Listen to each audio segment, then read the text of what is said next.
Assalamualaikum warahmatullahi wabarakatuh. Dalam materi ini kita akan membahas mengenai unsur intrinsik, di mana unsur intrinsik ini adalah unsur yang membangun sebuah cerita.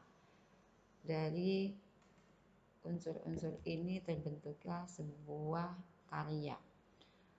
Unsur intrinsik ini sangat membantu atau sangat penting untuk cerita-cerita seperti novel, seperti puisi, drama, cerpen, itu semua menggunakan unsur intrinsik.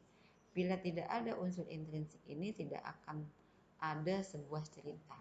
Contoh hal, di dalam sebuah cerita, pastinya harus ada yang namanya tema. Tidak ada ide pokok dalam cerita tersebut, apa yang harus ditampilkan, apa yang harus dibahas. Berarti tema itu sangat penting. Begitu juga dengan yang unsur-unsur yang lain. Nanti kita akan membahas satu persatu mengenai unsur-unsur intrinsik. Salah satunya adalah kita bahas kali ini adalah unsur intrinsik pada novel. Yang pertama adalah unsur intrinsik pada tema. Tema adalah ide dasar dalam penyusunan sebuah cerita. Apa maksudnya? Yaitu ide pokok, sesuatu yang akan dibahas, yang dikupas di dalam sebuah cerita tersebut. Lalu yang kedua ada alur atau plot. Alur atau plot ini adalah jalan cerita atau urutan peristiwa yang membangun sebuah cerita. Dari yang namanya dari sebuah cerita akan ada alur. Alur ini diceritakan dari awal hingga akhir, menceritakan dari konflik puncak hingga penyelesaian, itu disebut alur. Ada alur maju, alur mundur, dan alur maju mundur.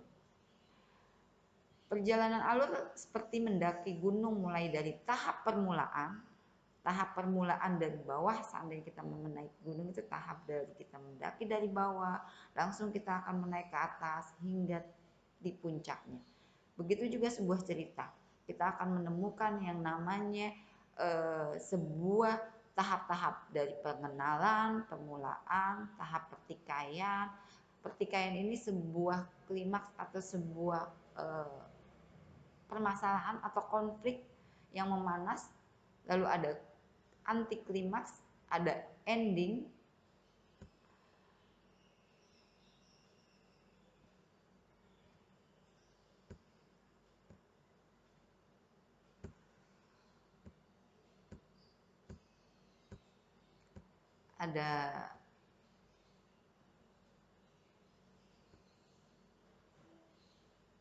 Nah, di sini perjalanan alur seperti mendaki gunung, lalu ada endingnya, lalu alur dibagi menjadi 3, yaitu alur maju yang tadi saya sudah katakan, alur maju, alur mundur, dan alur bolak-balik.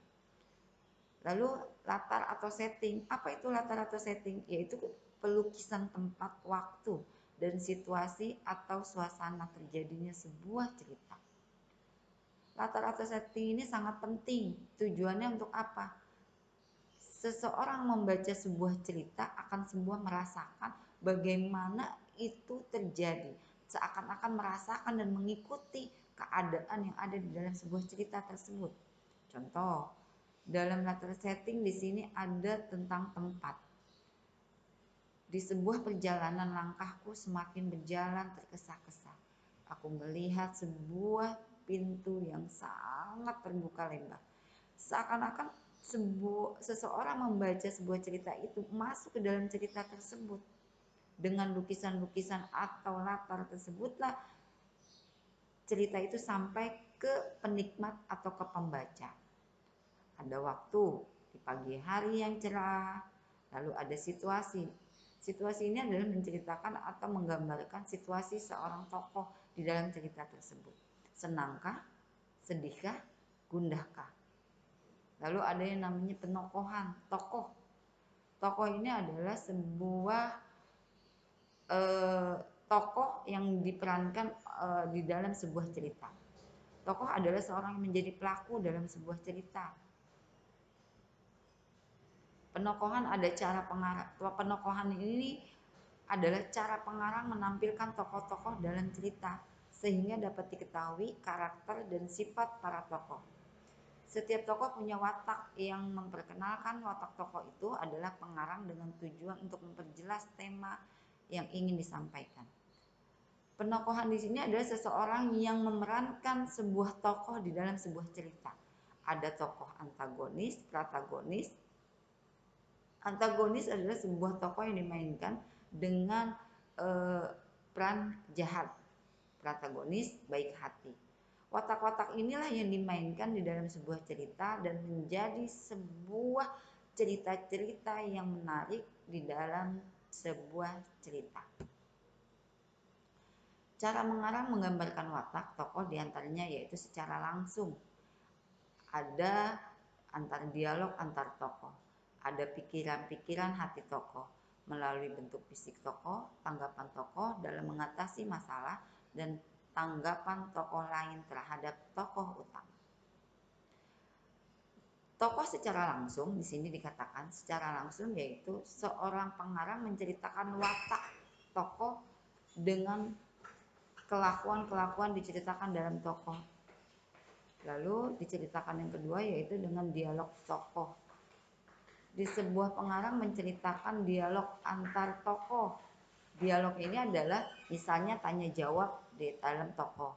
Lalu pikiran-pikiran hati tokoh. Diceritakan tokoh tersebut melalui perasaan, kelakuan, lalu melalui fisik tokoh, yaitu dengan sebuah peranan yang dilakukan oleh tokoh di dalam cerita tersebut dengan ucapan. Lalu ada tanggapan tokoh mengatasi masalah tersebut, merespon masalah-masalah yang datang dari tokoh lain. Lalu unsur intrinsik ini ada diantaranya adalah sudut pandang. Sudut pandang adalah kedudukan pengarang dalam sebuah cerita. Sudut pandang ini dibagi menjadi beberapa bagian.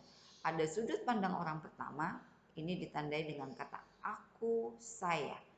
Bila di dalam sebuah cerita menceritakan aku dan teman-temanku bermain dengan sangat-sangat bahagia. Lalu saya itu adalah sudut pandang orang pertama. Berarti si pelaku pengarang melakukan langsung dalam cerita tersebut. Tokoh itu adalah si pengarang. Lalu sudut pandang orang ketiga adalah ditandai dengan kata iya, dia menyebutkan nama tokoh. Berarti seorang pengarang itu menceritakan kisah seseorang. Lalu ada gaya bahasa. Gaya bahasa adalah dalam karya sastra berfungsi sebagai alat utama pengarang untuk melukiskan, menggambarkan, dan menghidupkan cerita estetika. Jadi gaya bahasa itu adalah mempermanis sebuah tulisan di dalam sebuah karya sastra, di mana kata-kata yang dilukiskan itu bisa menggunakan kata peribahasa. Contoh di dalam sebuah cerita novel, sebuah cerpen, sebuah puisi, drama menggunakan gaya-gaya bahasa yang menggunakan sebuah kata konotasi, bukan kata sebenarnya. Hatiku gundah, hatiku seperti diiris-iris. Itu adalah menggunakan gaya bahasa. Tidak mungkin sebuah hati bisa diiris-iris. Dan satu lagi adalah seorang matanya bermata seperti bola pimpong. Padahal benar bahwa matanya memang benar-benar bulat, namun tidak seperti bola pimpong. Yang terakhir adalah amanat, adalah pesan yang disampaikan pengarang kepada pembaca. Amanat ini tidak ditulis oleh seorang pengarang, melainkan amanat ini adalah kesimpulan dari sebuah cerita. Cerita yang kita membaca, cerita yang kita baca dari awal hingga akhir, itu mengandung sebuah amanat. Amanat yang disampaikan sebuah cerita itukah apakah mengandung sebuah makna atau nilai-nilai sosialkah, agamakah, atau nilai-nilai budaya. Nah, disitulah unsur-unsur intrinsik yang sangat mendukung karya-karya sastra di dalam sebuah karya sastra. Demikian materi kali ini pada unsur-unsur intrinsik. Kita akan mudah-mudahan kita akan bertemu lagi nanti dalam materi dan kesempatan yang lain.